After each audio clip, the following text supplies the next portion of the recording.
Bharatiya Janata party ने अपना संकल्प पत्र आज जारी कर दिया, जिसमें 25 वादे का जिक्र किया गया है। यदि महाराष्ट्र में बीजेपी की सरकार बनती है तो 25 वादों को बीजेपी सत्ता में आने के बाद पूरा करेगी, जिसमें किसानों के लिए कर्ज माफी और एआई यूनिवर्सिटी सहित भारत को तीसरी अर्थव्यवस्था बनाने का भी लक्ष्य रखा गया है और वादा किया गया है। नमस्कार, मैं हूं आदित्य शेखर और आपने देखना शुरू कर दिया है the news time.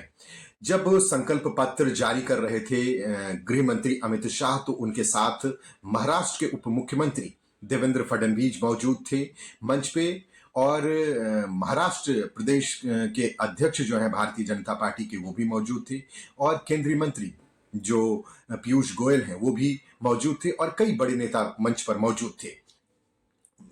Amit Shah ने जब अपना संकल्प पत्र जारी किया भारतीय जनता पार्टी का, तो उन्होंने जिक्र किया कि जो एआई है यूनिवर्सिटी महाराष्ट्र में बनाया जाएगा और युवाओं और जो बेरोजगार युवा है उनके लिए खास तरह की चीजों का जिक्र है संकल्प पत्र में।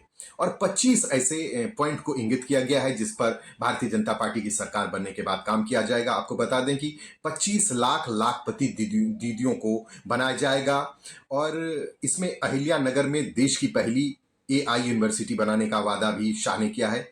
गृह मंत्री ने 2027 तक भारत को तीसरी सबसे बड़ी अर्थव्यवस्था बनाने का भी उसमें वादा किया है। बीजेपी के संकल्प पत्र की अगर खास बात की बात करें तो उसमें लाडली बहन योजना के तहत महिलाओं को 2100 रुपए महीने देने की बात कही गई है। महाराष्ट्र के किसानों की कर्ज माफी की बात किया गया है। गरीबों को फ्री राशन, वृद्धा पेंशन बढ़ाकर अब जो है वो 2100 रुपए करने का वादा किया गया है। 25 लाख युवाओं के लिए रोजगार, किसानों को मुफ्त बिजली और एमएसपी लागू करेगी जो भारतीय जनता पार्टी की सरकार बनेगी। उसके बाद विजन महाराष्ट्र 2029 जारी करेगा। प्रदेश में कौशल गणना कराई जाएगी। उद्यमियों को अवसर देने के लिए छत्रपति शिवाजी महाराज एस्पिरेशन सेंटर बनाया जाएगा। सूखा मुक्त महाराष्ट्र बनाया जाएगा।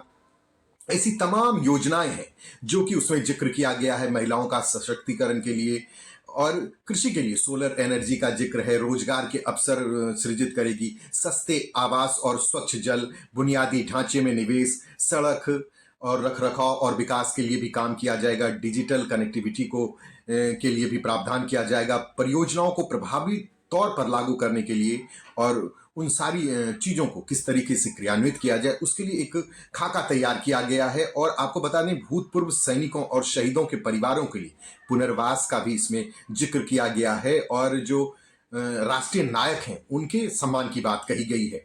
और ये भारतीय जनता पार्टी का जो संकल्प पत्र है ये दर्शाता है कि महाराष्ट्र में भारतीय जनता पार्टी जो है वो कितने दृढ़ संकल्प होकर काम करने की योजना बना रही है और उन्हें पूरा विश्वास है कि महाराष्ट्र में फिर से एक बार उनकी सरकार बनने वाली है। और इसका भी वो संकेत देने से नहीं चूके कि उन्होंने कहा कि महाराष्ट्र में अभी जो है एकनाथ शिंदे के नेतृत्व में सरकार है, तो आप समझ सकते हैं अभी का मतलब क्या है। और प्रधानमंत्री मोदी ने अपनी रैलियों में भी कहा है कि जो देवेंद्र फडणवीस चाहते हैं उसी तरह का महाराष्ट्र में काम होगा।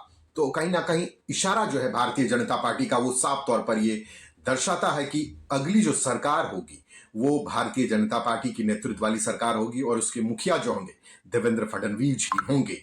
और वैसे तो जो गृह मंत्री अमित शाह हैं वो कह रहे हैं कि जब गठबंधन है वो तीनों पार्टियों के जो विधायक चुनकर आएंगे उसके बाद ये निर्णय होगा। लेकिन आप अंदाजा लगा सकते हैं कि संकेत जो है देवेंद्र फडणवीस के मुख्यमंत्री बनने का साफ संकेत है।